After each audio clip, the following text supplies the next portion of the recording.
말씀 봉독하도록 하겠습니다. 창세기 41장 1절로 13절까지 말씀입니다. 만 2년 후에 바로가 꿈을 꾼즉 자기가 하숫가에 섰는데 보니 아름답고 살찐 7 암소가 하수에서 올라와 갈밭에서 뜯어먹고 그 뒤에 또 흉악하고 파리한 다른 7 암소가 하수에 올라와 그 소와 함께 하숫가에 섰더니 그 흉악하고 파리한 소가 그 아름답고 살찐 7 소를 먹은지라. 바로가 곧 깨었다가 다시 잠에 들어 꿈을 꾸니 한 주기에 무성하고 충실한 7 이삭이 나오고 그 후에 또 세약하고 동풍에 마른 7 이삭이 나오더니 그 세약한 7 이삭이 무성하고 충실한 7 이삭을 삼킨지라. 바로가 깬즉 꿈이라. 아침에 그 마음이 번민하여 보내어 애굽의 술객과 박사를 모두 불러 그들에게 그 꿈을 고하였으나 그것을 바로에게 해석하는 자가 없더라. 술 맡은 관원장이 바로에게 고하여 가로되 내가 오늘날 나의 허물을 추억하나이다. 바로께서 종들에게 노하사 나와 떡 굽는 관원장을 시위대장의 집에 가두셨을 때 나와 그가 하룻밤에 꿈을 꾼즉 각기 징조가 있는 꿈이라. 그곳에 시위대장이 종된 히브리 소년이 우리와 함께 있기로 우리가 그에게 고하매 그가 우리의 꿈을 풀되 그 꿈대로 각인에게 해석하였더니 그가 해석한 대로 되어 나는 복직하고 그는 매어 달렸나이다. 아멘. 예, 창세기 주의 설교 95번째 시간입니다. 95회차이고요. 창세기 41장 1절부터 13절의 말씀을 가지고 그 해석한 대로 되어라는 설교 제목으로 함께 나누기를 원합니다. 오늘은 서론 없이 바로 본문 주예로 시작하도록 하겠습니다. 41장 1절을 보시면 만 2년 후에 바로가 꿈을 꾼즉 이렇게 시작하죠. 바로가 꿈을 꿨다라고 이야기하고 있습니다. 이 창세기를 읽는 독자는 41장 1절을 딱 읽고 나면 그 앞에는 40장이 바로 떠오르겠죠. 왜냐하면 꿈 이야기가 나왔기 때문에 그렇습니다. 창세기 40장을 요약한 것이 21절부터 23절까지인데요. 마지막 3절인데 제가 한번 읽어보겠습니다. 바로의 술 맡은 관원장은 전직을 회복하며 그가 잔을 바로의 손에 받들어 드렸고 떡 굽는 관원장은 매달리니 요셉이 그들에게 해석함과 같이 되었으나 술 맡은 관원장이 요셉을 기억하지 못하고 그를 잊었더라. 요셉이 그들에게 해석해 준 대로 떡 맡은 관원장, 술 맡은 관원장의 그 꿈을 해석한 대로 그렇게 모두 다 이루어졌죠. 성취가 되었습니다. 그런데 23절은 어떻게 끝나냐면 40장은 23절을 어떻게 끝나냐면 요셉을 기억하지 못하고 그를 잊었더라. 술 맡은 관원장이 그랬다는 거죠. 우리는 이 술 맡은 관원장이 참 철면피다 이렇게 생각할 수 있습니다. 그렇죠? 아니 어떻게 자기의 목숨을 살려주는 그런 꿈을 해석했는데 어떻게 그럴 수가 있을까라고 생각할 수가 있겠죠.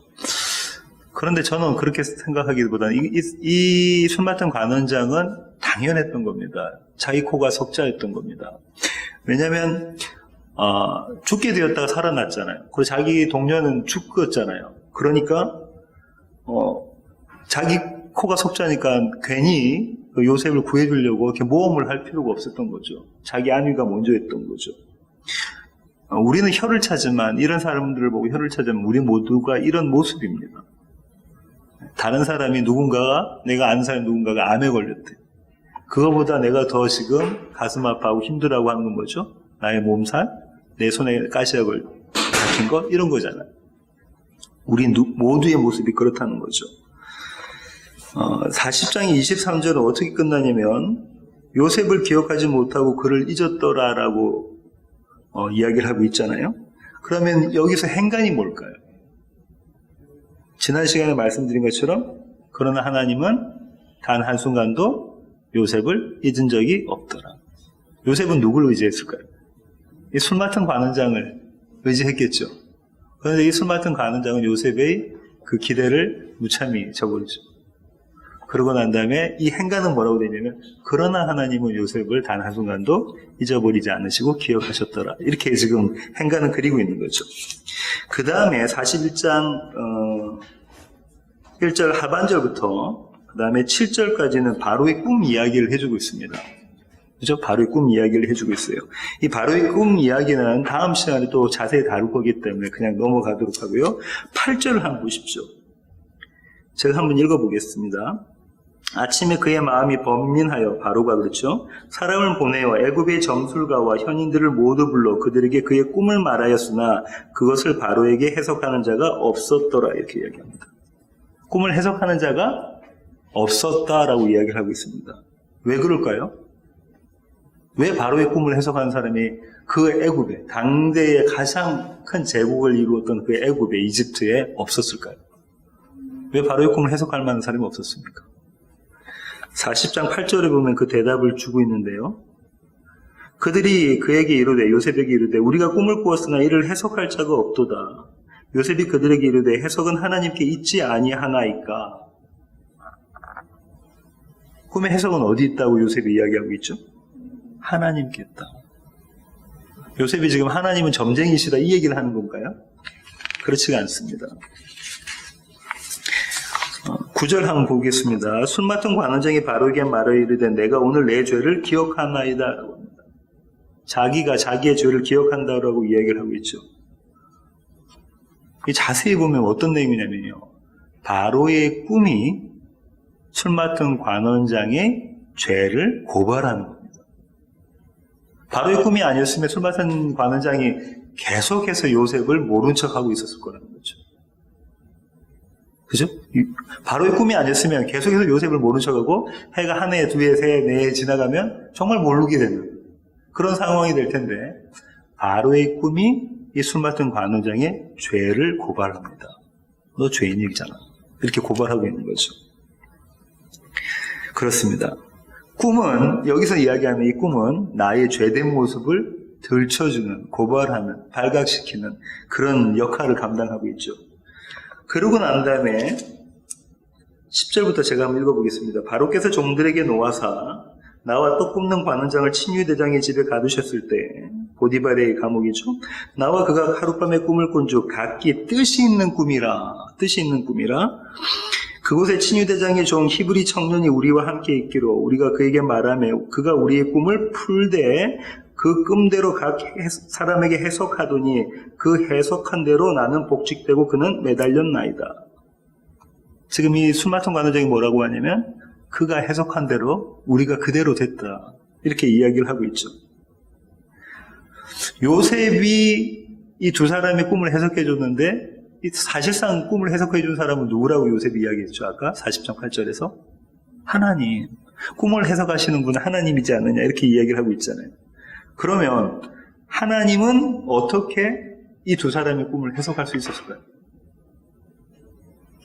하나님은 어떻게 이 술 맡은 관원장의 꿈과 또 떡 맡은 관원장의 꿈을 해석할 수 있었을까요?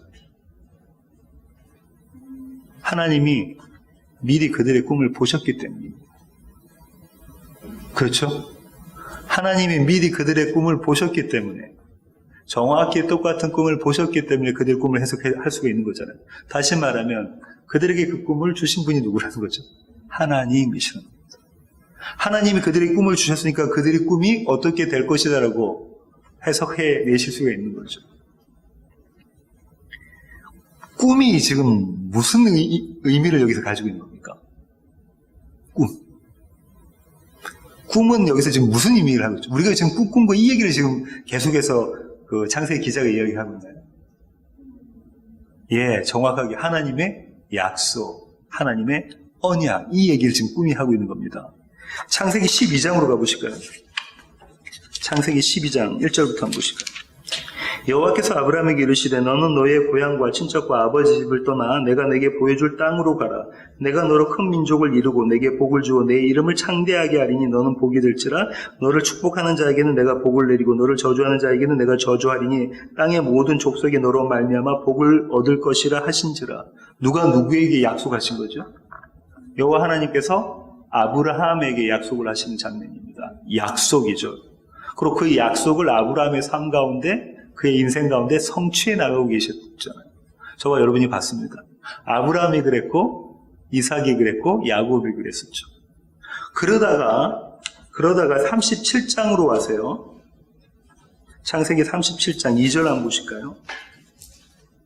야곱의 족보는 이러하니라. 마지막 톨레도트가 나고요. 야곱의 족보는 이러하니라 하고 난 다음에 요셉이, 그래서 야곱의 족보는 요셉의 스토리다, 요셉의 이야기다라고 말씀을 드렸었잖아요. 창세기 50장은 요셉이 죽는 것으로 끝이 나거든요. 그런데 한번 보십시오. 5절 한번 보세요.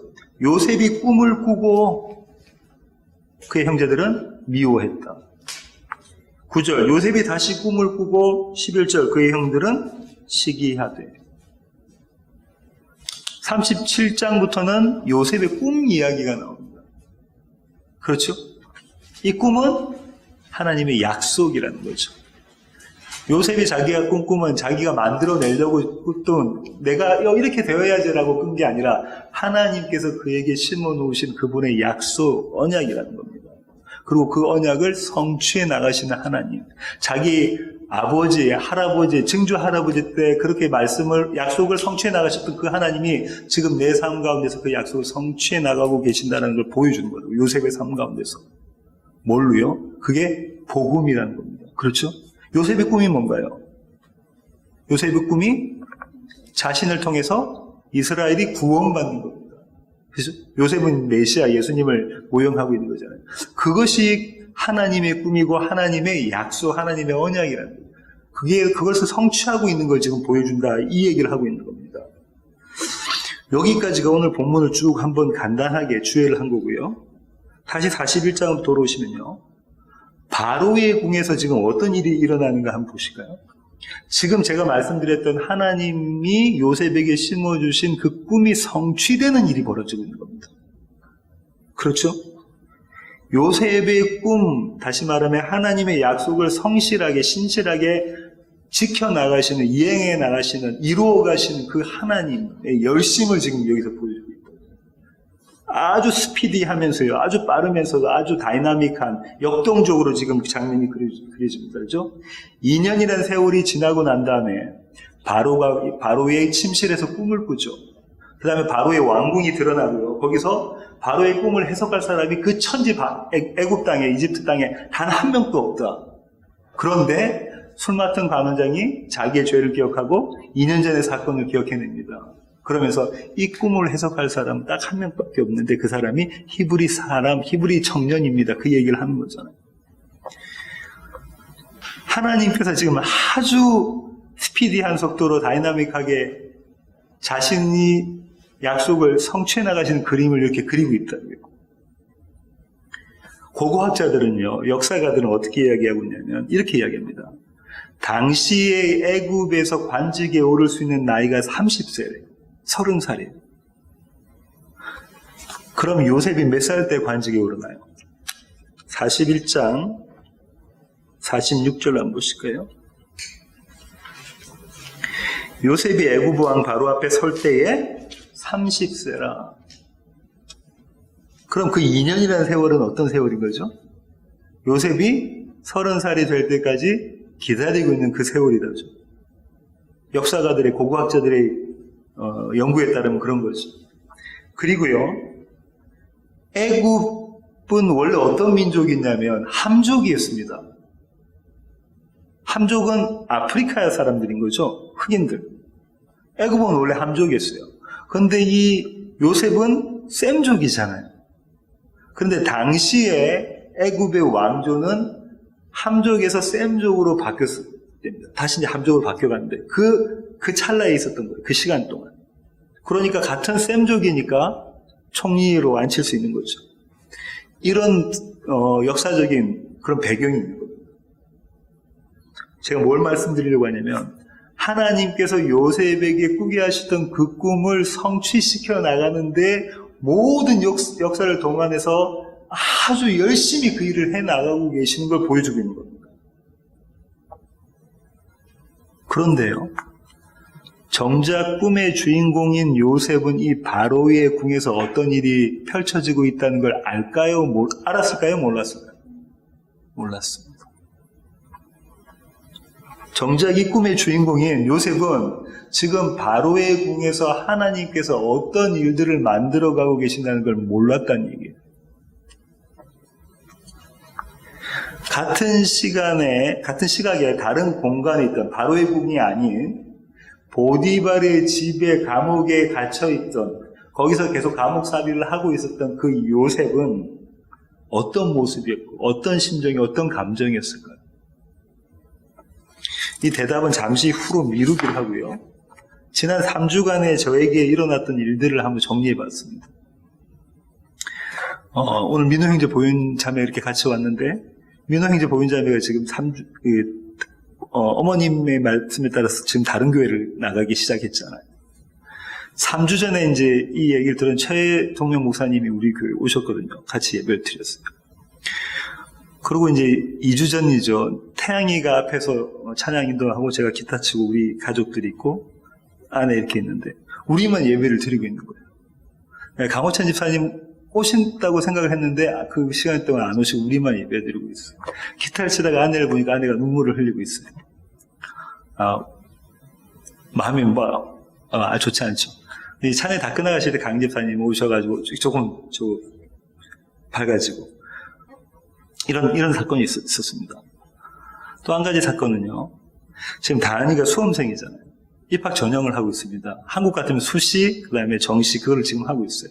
그래서 수시는 이제 끝냈고 이제 정시 입학 전형을 하고 있습니다.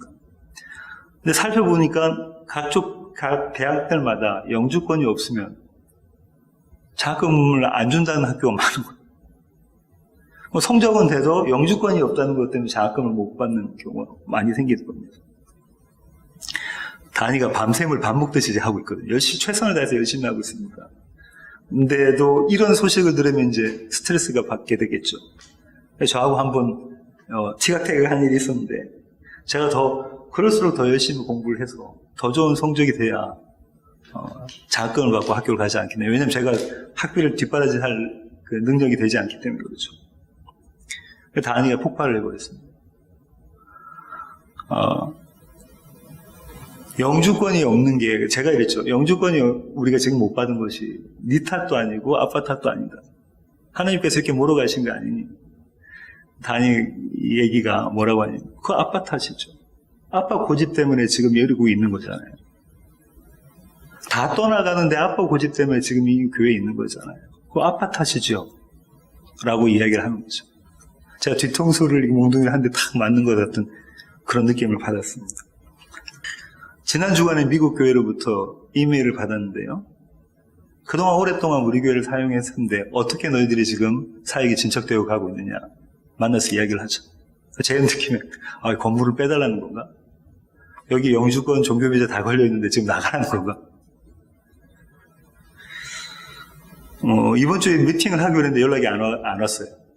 아직 어떤 얘기를 할지는 모르겠는데 이제 그런 생각이 미리 드는 거죠.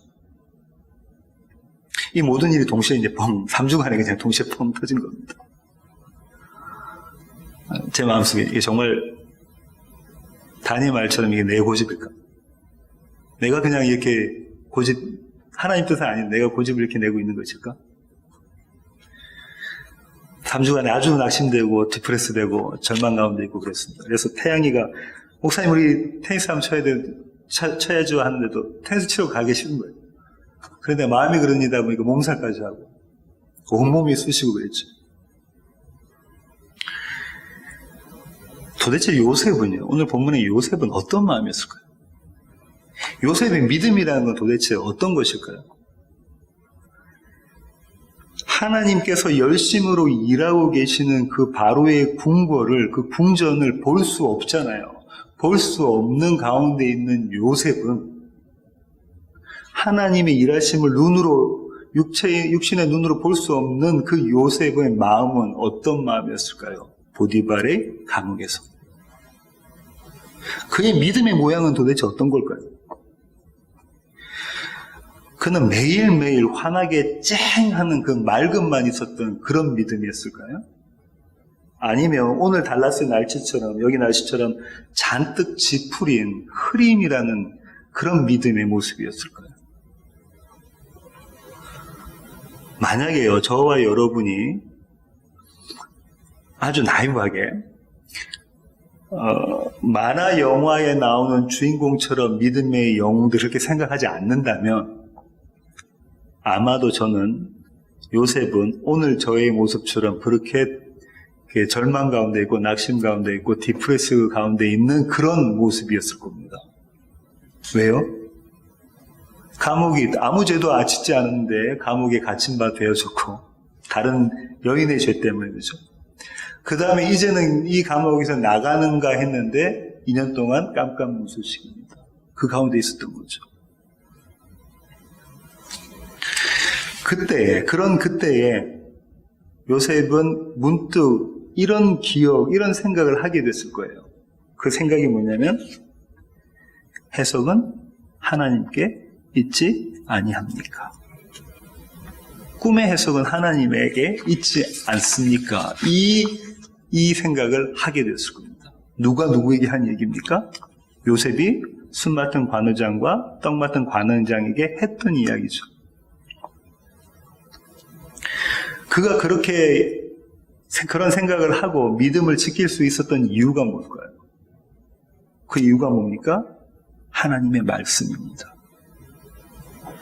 아버지 야곱, 할아버지 이삭, 증조 할아버지 아브라함의 하나님을 기억해낸 겁니다. 어릴 적부터 아버지로부터 할아버지로부터 같이 생활했거든요. 그 이야기를 듣고 자랐겠죠. 여호와 하나님은 어떤 분이다. 당신의 약속을 반드시 성취해내시는 분이다. 당신 앞에서 당신께서 말씀하셨던 것을 반드시 이루어내시는 그런 신실하신 하나님이다라는 것을 어릴 적부터 들어왔겠죠. 그게 말씀입니다. 그리고 그걸 경험했겠죠. 그걸 보았습니다. 그러니까는 비록 그가 절망 가운데 낙심 가운데 있다 할지라도 하나님의 말씀이 그로 하여금 다시 일어나게 하시는 거죠. 육신의 눈으로는 볼 수 없는 공간, 또 다른 공간에서 일하고 계시는 하나님의 여신, 하나님의 일하심, 하나님의 신실하심을 바라볼 수 있는 눈이 생기는 겁니다. 무엇으로요? 하나님의 말씀으로.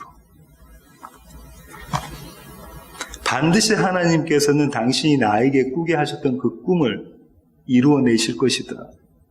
그렇게 믿게 되는 거죠. 그것이 성도의 믿음입니다. 오늘 잔뜩 흐렸다가도요, 내일 다시 쨍쨍하게 해가 뜨고요, 다시 흐리고 찌푸린 날씨가 있더라도 다시 활짝 깨는 그런 것들을 경험하는 것이 믿음이라는 거죠. 이게 요셉이 경험한 믿음일 겁니다. 저는 그렇게 생각합니다. 결론을 내겠습니다.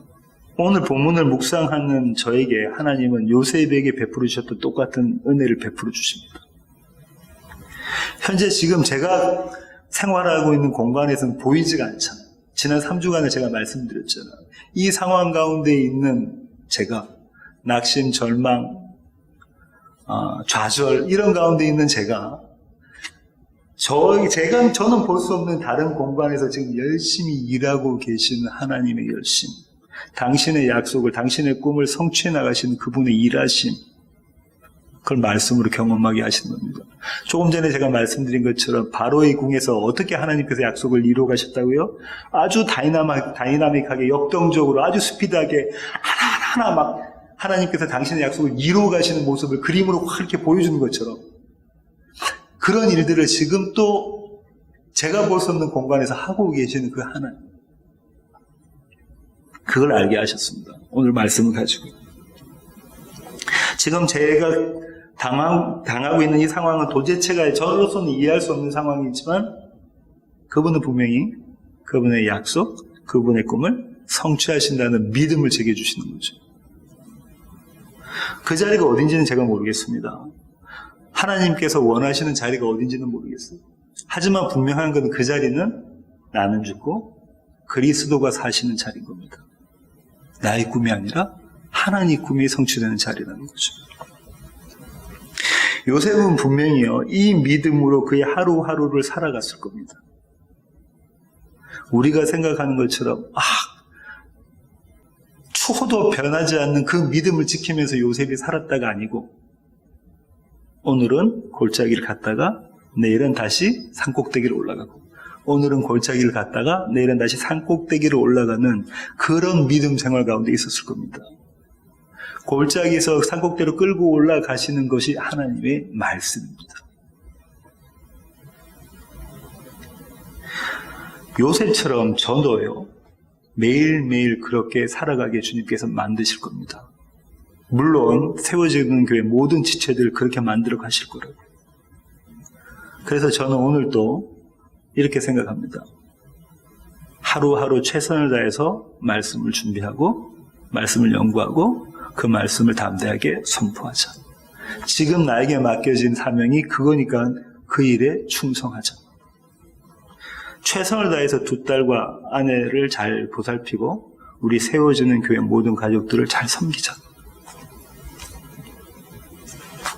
이것이 성도의 믿음이고 요셉의 믿음이 아닐까 생각해 봅니다. 그러면 그 가운데 하나님께서 하시는 그 해석한 대로 되어의 믿음을 우리 가운데 심어주시겠죠. 우리가 보이지 않는 공간에서 지금도 열심히 일하고 계신, 우리가 보이지 않는 자리에서 지금도 열심히 일하고 계시는 그 하나님의 믿음, 그걸 우리에게 보여주시겠죠. 그리고 우리가 마침내 그걸 소유하게 하시겠죠. 요셉처럼 말입니다. 기도하시겠습니다. 주님, 그렇습니다. 하나님, 우리는 우리의 꿈, 우리의 계획, 우리의 작정, 우리가 기대한 것들을 바라보면서 낙심하고 좌절하고 절망합니다. 하지만 하나님께서 우리에게 심어주신 하나님의 꿈은 결코 좌절되지 않고 낙심할 수 없으며 절망 가운데 있지 않는 그런 꿈입니다. 왜냐하면 하나님께서 반드시 성취하실 것이라 그렇습니다. 그 꿈은 나는 죽고 내가 죽은 그 자리에 예수가 서시는 것입니다. 나는 망하고 예수가 흥하는 그것이 주님의 약속이시고 주님의 꿈이십니다. 오늘 또 그 약속과 그 꿈을 우리의 삶 가운데 이루어 가시는 하나님, 보이지 않는 공간에서 그 일을 위해서 열심을 내고 계시는 그 하나님을 믿는 믿음 가운데서는 우리 세워지는 교회 모든 가족들 될 수 있도록 주님 저희들을 붙잡아 주시옵소서. 이제는 우리 주 예수 그리스도의 놀라신 구원의 은혜와 하늘 아버지 크고 극진하신 사랑과 우리 안에 내주하셔서 당신의 꿈을 바라보게 하시고 당신의 열심을 경험하게 하시는 성령님의 충만하심이 이제 주님 앞에 머리 숙인 세워지는 교회 모든 지체들 머리 위에 이제로부터 영원토록 함께 하시기를 예수 그리스도의 귀하신 이름으로 간절히 축원하옵나이다. 아멘.